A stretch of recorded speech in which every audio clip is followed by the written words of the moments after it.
దేవుని పేరిట అందరికీ వందనాలు. ఈరోజు వాక్య ధ్యానంగా ఆదికాండము 26వ అధ్యాయము 4వ వచనంలో మనం చూసినట్లయితే, నీ తండ్రి నేను అబ్రహాంని ఎలా అయితే నేను దీవించానని చెప్పేసి దేవుడు ఇస్సాకు గారితో మాట్లాడుతూ అంటాడు. ఇక్కడ ఒక మాట మంచిగా అంటాడు, నేను ఎట్లా దీవించాను అలానే దీవిస్తాను నేను మీ నాన్నలాగానే. కాకపోతే ఇక్కడ ఏలే అనగా, ఎందుకంటే మీ నాన్న ఇలా ఉన్నాడు. సో కాబట్టి ఎలా అన్నాడు, నా మాట విని నేను విధించిన దాన్ని, నా ఆజ్ఞలను, నా కట్టడలను, నా నియమములను గైకొని అని చెప్పాను. వాటిని గైకొన్నాడు కాబట్టి మీ నాన్న దీవించాను. సో నువ్వు కూడా గైకుంటే నేను కూడా దీవిస్తాను అని చెప్పి దేవుడు చెప్తాడు. అలాగే ఇక్కడ మరి 26వ అధ్యాయంలోనే 23వ వచనంలో మరి ఇస్సాకు గారు ఆ యొక్క బావిని, వాళ్ళ నాన్న త్రవ్వించిన బావుల్ని మళ్ళీ తిరిగి త్రవ్విస్తున్నప్పుడు ఫిలిస్తీన్లు వచ్చి ఇవి మా బావిలు అంటే వాళ్ళకి ఆ బావి ఇచ్చేస్తాడు. మళ్ళీ ఇంకో చోటుకి వెళ్ళి ఇంకో దగ్గర వాళ్ళ నాన్న త్రవ్వించిన బావి ఏదైతే పూడి చేసిందో దాన్ని మళ్ళీ త్రవ్విస్తే మళ్ళీ ఫిలిస్తీన్లు వచ్చి నాదంటే వదిలేస్తాడు. ఈ విధంగా 3 సార్లు జరిగిన తర్వాత 2 సార్లు జరిగిన తర్వాత మూడోసారి ఇస్సాకు గారు అలా చేసినప్పుడు వాళ్ళు రారు. సో అలాగే 4వసారి అలా చేసినప్పుడు రారు. అయితే మూడోసారికి 4వసారికి మధ్యలో ఒక సంఘటన జరుగుతుంది. ఏం జరుగుతుందంటే అది ఆల్రెడీ ఇది అబ్రహాంతో కూడా జరిగింది. అబ్రహాం గారితో దేవుడు ఇవి జరిగిన తర్వాత అని మీకు ఆల్రెడీ చెప్పే పాత వీడియోలో, అబ్రహాం గారు మరి గెలిచినప్పటికీ అబ్రహాం గారు ఆ యొక్క యుద్ధం సొదొమ గొమొర్రా రాజుతో కలిసి మరి లోతు కోసం అని యుద్ధం చేసినప్పుడు అబ్రహాం గెలిచినప్పటికీ సొదొమ గొమొర్రా రాజు డబ్బులు అంటే నేను డబ్బులు తీసుకోను, నీ దగ్గర నుంచి డబ్బులు తీసుకుంటే రేపు నువ్వు నన్ను ఆశీర్వదించావు, నా డబ్బులతో బతికావు అంటావు. అది కాదు, దేవుడు నన్ను ఆశ్రయించాలనే పేరు నాకు రావాలని చెప్పేసి నీ డబ్బులు నాకేం వద్దని అన్నప్పుడు, తర్వాత అక్కడ రాసిన ఇవి జరిగిన తర్వాత దేవుడు అబ్రహాం గారికి ప్రత్యక్షమై ఆశీర్వాదాలు ఇస్తాడు. ఏమని అక్కడ రోషం కలిగి, మరి నా కొరకు నువ్వు ఉన్నావు కాబట్టి రోషం కలిగావు కాబట్టి అత్యధికమైన ఆశీర్వాదం నీకు ఆల్రెడీ ఆశీర్వదిస్తానని చెప్పాడు. ఇంకా ఈ పని చూసి దేవుడు అత్యధికమైన ఆశీర్వాదాలు ఇస్తానని చెప్పాడు. అదేవిధంగా ఇక్కడ కూడా ఇస్సాకు గారు ఇలా చేయంగానే వెంటనే 2 సార్లు ఎలా అయితే ఫిలిస్తీన్లు వచ్చి వీళ్ళ బావి ఇతను కష్టపడి తోవిన బావిని మాదంటున్నారు నీళ్ళు పడంగానే. అందుకని అయినా కానీ ఇస్సాకు గారు వదిలేసి మంచి మనసుతో ఉండటం వల్ల దేవుడు అది చూశాడు, ఇస్సాకు ఏ విధమైన మంచి మనసు కలిగి ఉన్నాడని.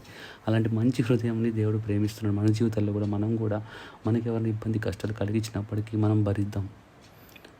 మనకి ఎక్కువ నష్టం కలగకముందు వరకు భరిద్దాం. ఎక్కువ నష్టం కలిగితే ఖచ్చితంగా ఎదుటి వాళ్ళకి చెప్తాం. కానీ ఒకవేళ ఎక్కువ నష్టం జరిగినప్పుడు దాన్ని మనం భరిద్దాం. ఇస్సాకు గారు కూడా అలానే భరించారు, వేరే చోటకు కూడా వెళ్ళి మరి అదేవిధంగా మరి తోయినప్పుడు మరి దేవుడు చూసి దేవుడు 26వ అధ్యాయంలోనే 23వ వచనంలో దేవుడు అతడు అక్కడ నుండి వెళ్ళి మరి ఒక బావి త్రవ్వించింది, దాని విషయమై వాడు జగడమాడడం లేదు కనుక అతడు ఇప్పుడు ఐగుప్తు అక్కడ నుండి అతడు వెళ్ళను అని ఉంది కదా. కనుక అక్కడ ఇవి జరిగిన తర్వాత అని క్లారిటీగా ఉంటుంది అన్నమాట. అప్పుడు దేవుడు అక్కడ ఇవన్నీ జరిగిన తర్వాత దేవుడు ఆ రాత్రి ఏమనుంది ఇక్కడ, అక్కడ నుండి అతడు బెర్షెబాకు వెళ్ళాను. ఆ రాత్రియే యెహోవా అతనికి ప్రత్యక్షమై, ఆ రోజు రాత్రి వెంటనే ప్రత్యక్షమైపోయాడు దేవుడు. ప్రత్యక్షమై ఏం చెప్తాడు, నేను నిన్ను ఆశ్రయిస్తాను, నీ తండ్రిని ఆశ్రయించి భయపడకు, నా దాసిన అబ్రహాన్ని బట్టి నిన్ను ఆశ్రయించి నీ సంతానం విస్తరింపజేస్తానని చెప్పాడంట. సో ఆ విధమైన థింగ్స్ మనం చేసినప్పుడు దేవుడు మన కొరకు మాట్లాడితే మనం అర్థం చేసుకోవాలి. అలాగే ఇంకొకటి ఏంటంటే, ఇక్కడ ఇంకొక మంచి వాక్యం ఇది మన లైఫ్ లాంగ్ మనం గుర్తుంచుకోవాలి. దేవుడు ఇస్సాకు గారిని ఎలా దీవించాడంటే, అతడు మిక్కిలి గొప్పవాడు వరకు క్రమక్రమంగా అభివృద్ధి పొందుచూ వచ్చినట్టు. క్రమక్రమముగా ఎప్పుడైనా చూడండి, దేవుడి నుంచి వచ్చే ఆశీర్వాదాలు క్రమక్రమంగా ఉంటాయి. ఒకటేసారి ఆశీర్వాదాలు వస్తున్నాయంటే మీ జీవితంలో ఒకటేసారి బాగా ఆశీర్వాదాలు వస్తున్నాయంటే ఒక్కసారి జాగ్రత్త పడండి, ప్రార్థన చేసుకోండి. దేవా ఇది నీ నుంచి వచ్చిందా, లేకపోతే సాతానుగా అనవసరంగా నాకు ఇదంతా ఇచ్చి ఒక్కసారిగా నన్ను తోసేపోతున్నాడు పైనుంచి అని జాగ్రత్తగా చూసుకోవాలి మనం. ఎందుకంటే దేవుడి నుంచి వచ్చే ఆశీర్వాదాలు ఎప్పుడైనా కానీ క్రమక్రమంగా ఉంటాయంట. ఎందుకంటే ఇర్మియా 29:11-12 కూడా దేవుడు అంటున్నాడు, నీ ఫ్యూచర్ ప్లాన్స్ నాకు తెలిసి నేను నిన్ను ఆశీర్వదిస్తాను అంటున్నాడు దేవుడు. అలాగే విలాప వాక్యంలో 3:25 కూడా నా కొరకు మరి వేచియుండి, నా రక్షణ కొరకు వేచియుండి అని అంటున్నాడు దేవుడు. అలాగే మన సామెతలు 3:5-6 నుంచి సరైన మార్గం తెలిపి దేవుడు మనల్ని నడిపిస్తా అంటున్నాడు. అంటే ఇవన్నీ టైం టేకింగ్ ప్రాసెసెస్. ఇవన్నీ మెల్లమెల్ల స్లోగా క్రమక్రమంగా దేవుడు ఆశీర్వదిస్తాడు. ఎందుకంటే 2 కొరింథీ 9:8 దేవుడు అద్భుతమైన ఎవరికి లేనన్ని బ్లెస్సింగ్స్ ఇస్తా అన్నాడు. కానీ మనం చూస్తే యోసేపు గారి విషయంలో అవ్వచ్చు, దానియేలు గారి విషయంలో అవ్వచ్చు, ఎస్తేరు గారి విషయంలో అవ్వచ్చు, జీసస్ గారు కావచ్చు, జీసస్ కూడా ఈవెన్ 30 years వరకు ఆయన సేవ చేయకుండా మరి టైం కొరకు వేచి ఉన్నాడు. సో ఈ విధమైన క్రమక్రమమైన అభివృద్ధి అనేది మనం చూడాలి. క్రమక్రమమైన అభివృద్ధికి మనం అలవాటు పడాలి. అన్నీ ఒకటేసారి జరిగిపోవాలి, ఈరోజు ఇది జరిగిపోవాలి, రేపు ఇది వెంటనే ఇది అయిపోవాలి అని చెప్పేసి అది కనుక మనం ట్రై చేస్తే కనుక ఏమవుద్ది ఇప్పుడు చూద్దాం. ప్రోవర్బ్స్ 20:21. నాకు తొందరగా ఆశీర్వాదం కావాలనుకుంటే ఏమవుద్దో చూద్దాం. ప్రోవర్బ్స్ అంటే సామెతలు 20:21. సామెతలు రేపటి నుంచి స్క్రీన్ షాట్స్ పెడితే తొందరగా అయిపోయింది. రైట్, కీర్తనలు కాదు, సామెతలు 20:21.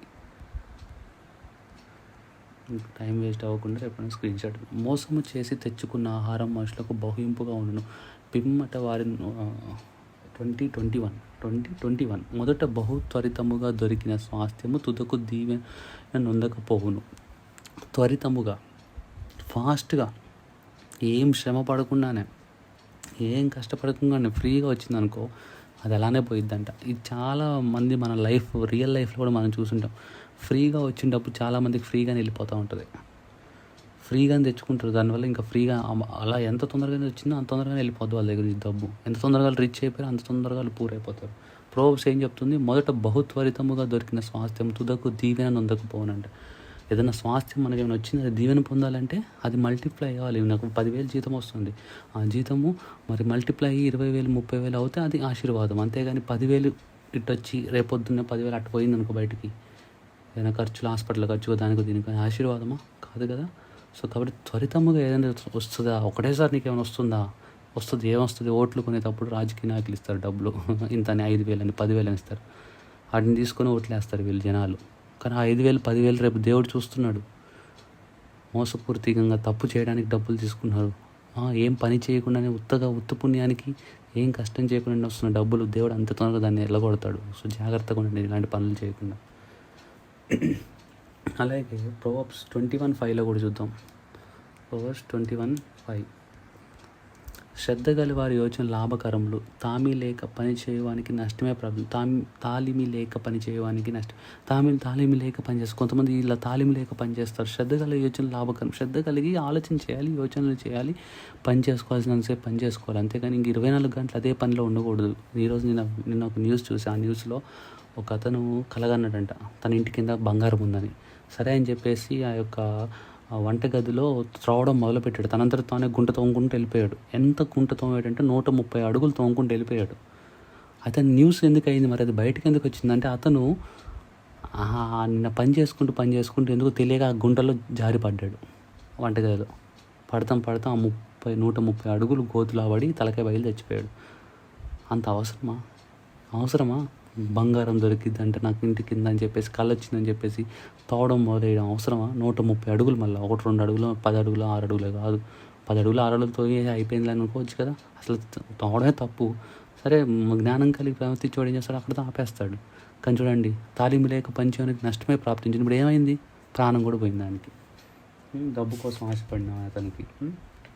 అలాగే 28వ అధ్యాయము ప్రోవర్బ్స్ 22వ వచనం చూద్దాం. 20.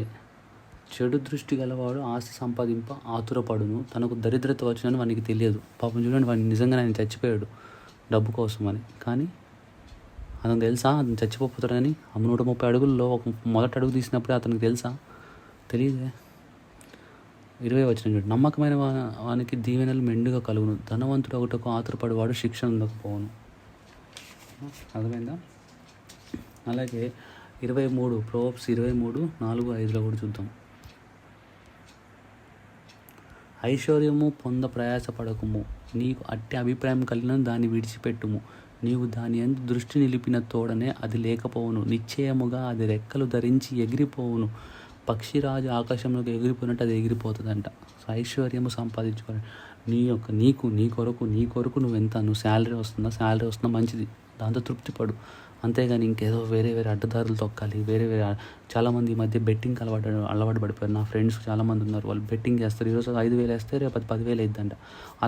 దానికి అలవాటు పోయి ఒకరోజు వాడు 15 లక్షలు 20 లక్షలు వేస్తాడు, ఒక్కసారికి 20 లక్షలు పోతాయి, వచ్చిందంతా పోయిద్ది. అప్పు చేసి మరి వేరే వాళ్ళ దగ్గర డబ్బులు తీసుకొచ్చి మరీ పెడతాడు. నాకు అన్నీ తెలుసు, నేను బెట్టింగ్లో బాగా చేస్తున్నా అని. అన్నీ పోతే అప్పుడు అప్పులు పాలైపోతాడు. ఏం చేయాలి అర్థం కాక ఆత్మహత్య చేసుకుని చచ్చిపోతారు. ఇంతకుముందు ఆఫ్లైన్లో జరిగేది, ఇప్పుడు అంతా ఆన్లైన్ అయిపోయలేక ఆన్లైన్లో జరుగుతాయి ఈ బెట్టింగ్స్ అన్నీ. సో చాలా జాగ్రత్తగా ఉండాలి ఇలాంటి వాటి విషయాల్లో. మనకు కానీ మన ఫ్రెండ్స్లో కానీ ఇలాంటివి ఉంటే కనుక అలాంటి ఫ్రెండ్ని మనం వదిలిపెడతాం మంచిది. ముందు వాడికి చెప్పండి, హెచ్చరించి, వాడు కనుక అలాంటి అలవాట్లు వదలకపోతే వాడిని మీరు వదిలేయండి. అలాగే ఇర్మియా 17:11 కూడా ఇదే చెప్తాడు. ఇర్మియా 17:11 కూడా, న్యాయ విరోధముగా ఆస్తి సంపాదించుకునేవాడు తాను పెట్టని గుడ్లను పొదుగు కౌజుపిట్టవలేనున్నాడు.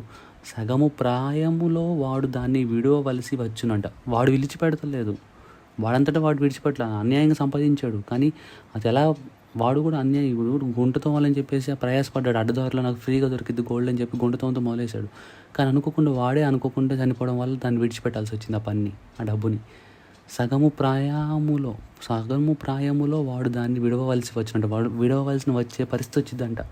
అట్టివాడు కడపటి వాటిని విడిచుచు అవివేకంగా కనపడు, చివరి వాటిని విడిచిపెడుతూ అవివేక అయిపోతాడంట వాడు. కాబట్టి అలా ఉండకూడదు. మనం న్యాయ విరోధంగా ఏదైనా కానీ సంపాదిస్తున్నామంటే అది మన నుంచి దూరం అయిపోతుంది.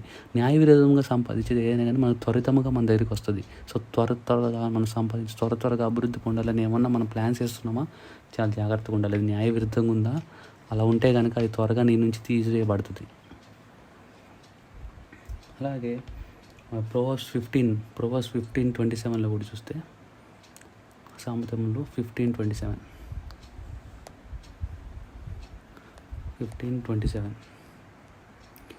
పగవాని ఇంట క్రొవ్విన ఎద్దు మాంసం తింటే కంటే 27 లోబి తన ఇంటి వాడిని బాధ పెట్టును, లంచము నసహించుకొని వాడు బ్రతుకునంట. సో లంచాన్ని, ఇలాంటి అనవసరమైన ఏదైతే తప్పుదారులో మనం ఏదైతే సంపాదిస్తామో దాన్ని మనం విడిచిపెడతాం, మంచిది. అలాగే 2017లో కూడా మోసం చేసి తెచ్చుకున్న ఆహారం మనుషులకు బహింపుగా ఉండును. చాలా బాగుంటుంది. ఫ్రీగా వచ్చే డబ్బులు చాలా బాగుంటుంది.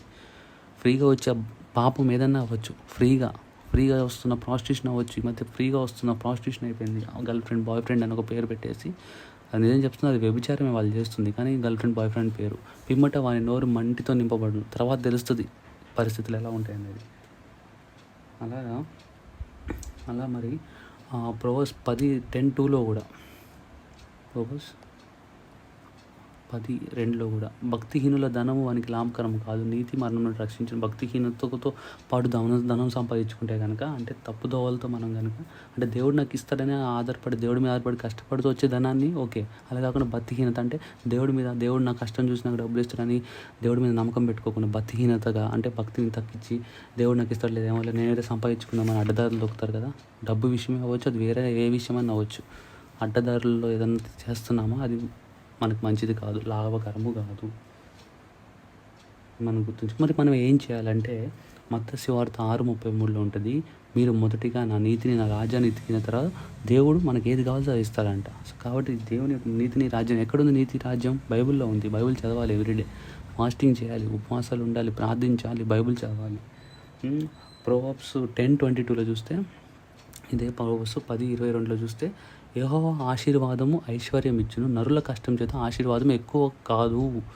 నరులు కష్టం చేసి నేనేదో పెద్ద ప్రయాసపడిపోతే, లేదా నేనేదో దొంగ పని చేస్తే, నేనేదో చేస్తే నాకు కష్టంతో ఐశ్వర్యం ఎక్కువైపోద్దాం అనుకోవద్దు, ఆశీర్వాదం ఎక్కువద్దు అనుకోవద్దు. యెహోవా ఆశీర్వాదం, ఎంతవరకు నువ్వు పని చేయాలి అంతవరకు పని చేయి, ఎంతవరకు దేవుడికి సమయం ఇవ్వాలి అంత దేవుడికి సమయం ఇవ్వాలి. కొంతమంది నేను చాలా వర్కింగ్ అండి, నాకు అసలు టైమే ఉండదు, నేను 24 గంటలు పని చేస్తానండి, నాకు అసలు టైం ఉండదండి దేవుడికి అని అంటారు. కానీ ఒకటి గుర్తుంచుకోండి, అలా కనుక మనం సంపాదిస్తాను ఎక్కువ రోజులు ఉండదు. దేవునికి ఇవ్వాల్సిన టైం దేవునికి ఇవ్వాలి, మనం సంపాదించాలి. ఎందుకంటే నాకు తెలిసిన ఒక అంకుల్ ఉన్నాడు.